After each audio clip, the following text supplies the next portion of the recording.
Aron kalikayan ang unsamang sunog dining nasinating grabeng kainit sa panahon karon. Ang Mactan-Cebu International Airport may kaugalingong water tanks ug emergency response vehicles nga makatubag dayon sa alarma sa sunog. Ang detalye sa report ni Luan Meyrondina. 18 ka mga sakyanan nga gipark sa outdoor pay parking area sa NAIA Terminal 3 ang gilamoy sa kayo nga miulbo pasado alauna kagahapon sa hapon.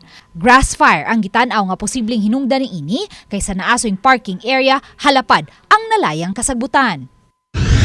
Sukwahi sa outdoor pay parking area sa Mactan-Cebu International Airport, hapsay, sementado ug walay kasagbutan nga anaa duol sa mga sakyanan. Apan aron makasiguro, gipahinumduman sa kadagkuan sa airport ang mga nanag-iya og mga sakyanan nga likayan ang pagbilin og mga flammable materials kun butang nga posibleng masunog kun mabantang sa grabeng kainit sa panahon. We hope that our passengers make sure that before they park their cars here at the terminal, they remove the flammable substances.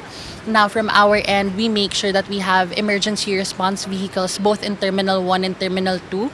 Gipasigarbo usab sa MCIA nga aduna sila'y kaugalingong mga emergency vehicles nga adunay 265-liter capacity nga makaresponde dayon kung mahitabo mang may sunog sa airport. Aduna usab sila'y kaugalingong mga water tank nga may 4 cubic liter capacity. Sa naitabong sunog sa NAIA, taod-taod pa una naabot ang kabomberuhan kay natanggog sa trapiko. So just in case, instances like that happen, we're able to respond at a very quick time.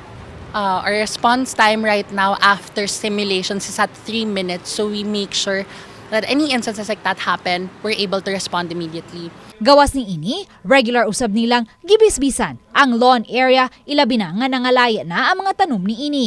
Gipaniguro usab nilang adunay trash bins alang sa mga upo sa sigarilyo sa dapit nga gidesignate nga smoking area. Uban ni Marlon Melgazo, Luan Meyrondina, Balitang Bisdak.